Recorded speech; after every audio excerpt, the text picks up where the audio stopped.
Assalamualaikum teman-teman. Hai, nama saya Danu. Saya dari kelompok 4 ekosistem. Nah, pada kesempatan kali ini, saya dan teman kelompok saya akan mengamati ekosistem yang ada pada lingkungan sekitar kami. Sebelum itu, kita kenalan dulu ya dengan kelompok kami. Nah, ini dia nama-nama anggota kelompoknya. Teman-teman pasti juga belum tahu kan bagaimana wajah-wajah kelompoknya? Oke, ayo kita lihat.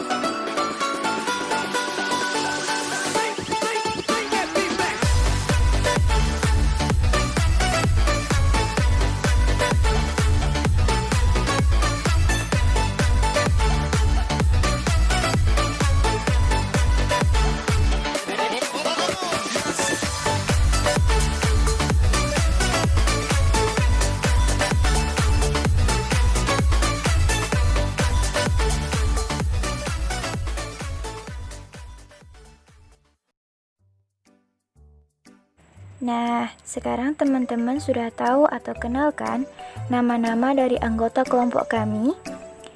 Baiklah, sebelum kita masuk ke proses pengamatannya, kita harus tahu dulu ya, apa itu ekosistem. Ekosistem adalah suatu sistem ekologi yang terbentuk oleh hubungan timbal balik tak terpisahkan antara makhluk hidup dengan lingkungannya. Ekosistem bisa dikatakan juga sebagai suatu tatanan kesatuan secara utuh dan menyeluruh antara segenap unsur lingkungan hidup yang saling memengaruhi. Selanjutnya, tujuan pengamatan atau pelaksanaan praktikum ini.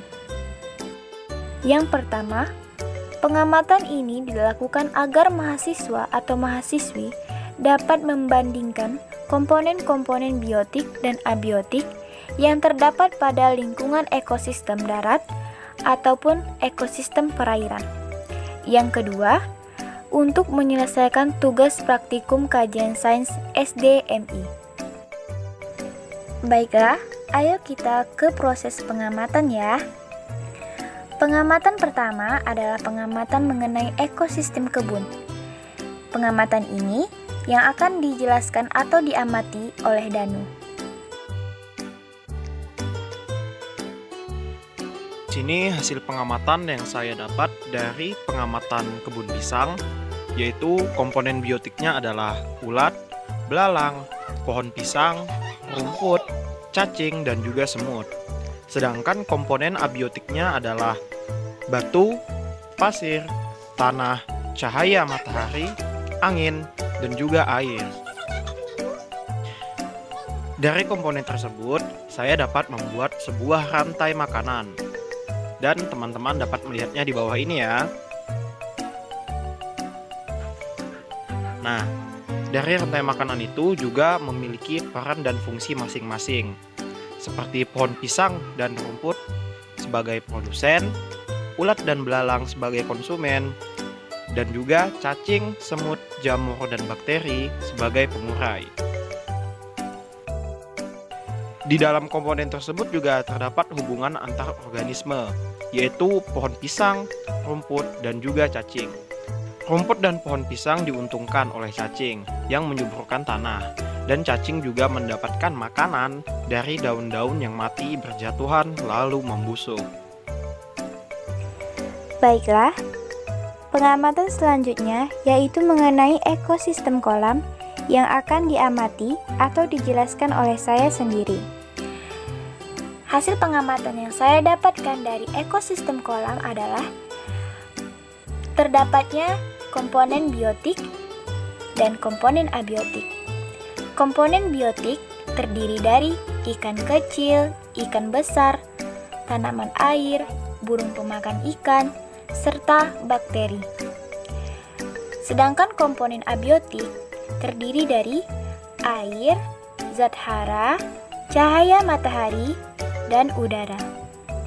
Serta saya juga menemukan rantai makanan yang terdapat di dalam ekosistem kolam. Rantai makanannya dapat teman-teman lihat atau teman-teman simak di bawah ini ya.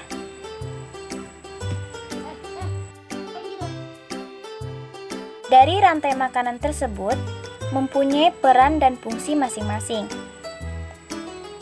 yaitu tanaman air sebagai produsen, ikan dan burung sebagai konsumen, bakteri dan jamur sebagai pengurai.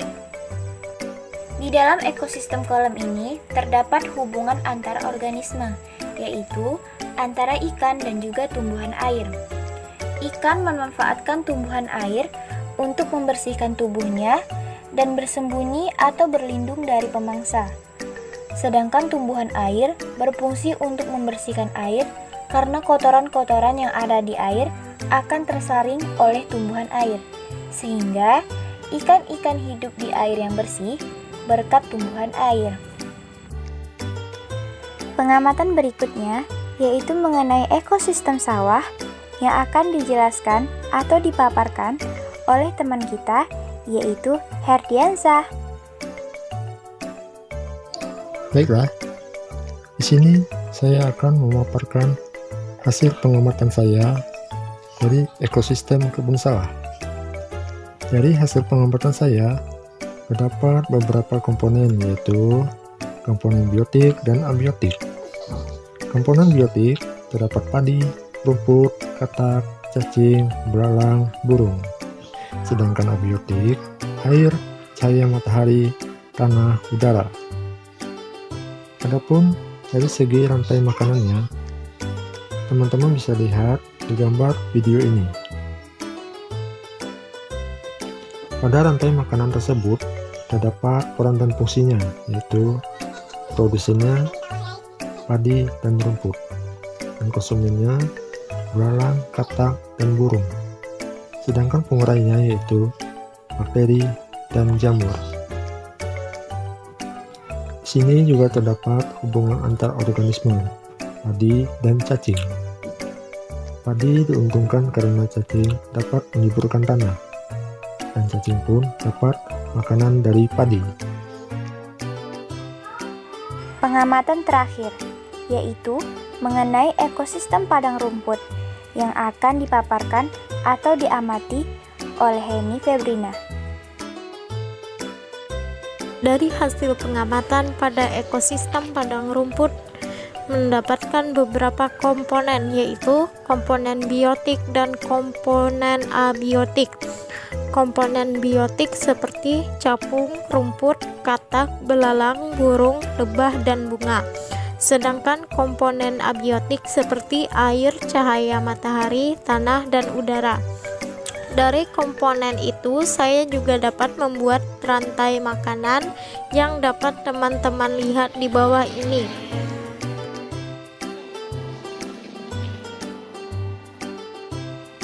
Pada rantai makanan tersebut juga memiliki peran dan juga fungsinya, yaitu rumput dan bunga berperan sebagai produsen, sedangkan belalang, katak, burung, capung, dan lebah berperan sebagai konsumen.